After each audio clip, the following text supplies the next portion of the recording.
Sekarang ke Mas Seno. Mas Seno, kalau memang betul Jokowi efek sampai sebegitunya, efeknya setidaknya ke Prabowo Gibran lewat survei ya, apakah dari Ya, TPN Ganjar Mahfud juga menyadari hari ini, juga menyadari hal itu sehingga hari ini kita banyak mendengar narasi perbaikan dari kubu 03.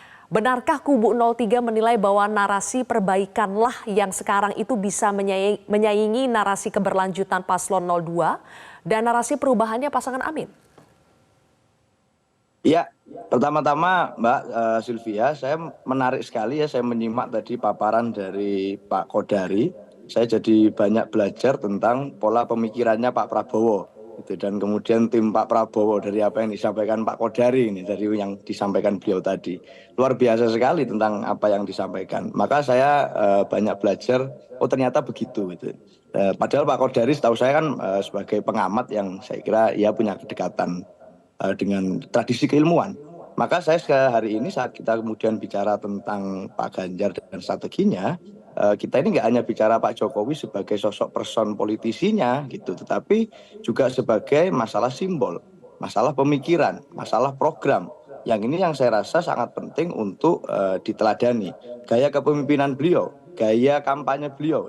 Nah, kalau bicara gaya kepemimpinan dan gaya kampanye misalnya, Pak Jokowi itu identik dengan blusukan ke daerah-daerah, ketemu sama masyarakat, punya stamina politik untuk bertemu dengan banyak orang dari Sabang sampai Merauke karena Indonesia ini luas sekali gitu. Nah, Pak Jokowi melakukan itu waktu di awal-awal dulu beliau maju sebagai calon presiden, kampanye di 2014 dan di 2019. Terus keliling ke rumah-rumah warga, bertemu secara langsung, bersalaman dengan warga.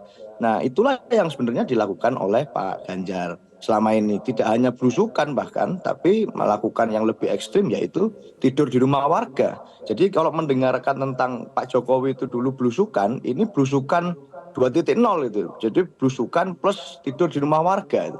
Kalau bicara tentang program kartu-kartunya Pak Jokowi, kartu Indonesia Sehat, kartu Indonesia Pintar, kartu PKH dan lain sebagainya, Pak Ganjar bukan hanya komitmen untuk meneruskan itu, bahkan meneruskan menyempurnakan dalam bentuk program KTP Sakti misalnya. Jadi nggak perlu banyak kartu lagi, tapi cukup satu kartu. Nah, hal-hal semacam ini dilakukan di multi program yang dilakukan oleh Pak Ganjar. Kenapa kok Pak Ganjar dan tim hari ini dan beberapa waktu yang lalu banyak bicara masalah demokrasi misalnya. Karena demokrasi itulah yang sebenarnya jadi spiritnya Pak Jokowi. Rakyat mencintai Pak Jokowi dulu karena ada spirit demokrasi. Siapapun bisa jadi presiden, tidak peduli dia keluarga siapa, dari warga yang sesama warga yang bukan siapa-siapa bisa jadi presiden. Pak Ganjar mewakili spirit itu dan hari ini Pak Ganjar bicara demokrasi. Kenapa demokrasi penting? Kalau demokrasinya baik, maka korupsi bisa disikat. Kalau korupsi bisa disikat, maka lapangan kerja jadi banyak. Kalau lapangan kerja banyak, ekonomi rakyat jadi lebih baik. Nah, jadi spiritnya tidak bisa kita menangkap Pak Ganjar ini hanya sekedar karena elektoral saja dia kemudian berubah-berubah strategi, sekali-sekali ofensif, sekali-sekali defensif. Kalau saya melihatnya sebenarnya selama ini secara utuh Pak Ganjar ini mewakili spirit yang sama dengan spirit yang diusung oleh Pak Jokowi di tahun 2014 dulu dengan seluruh partai Oke, pengusungnya.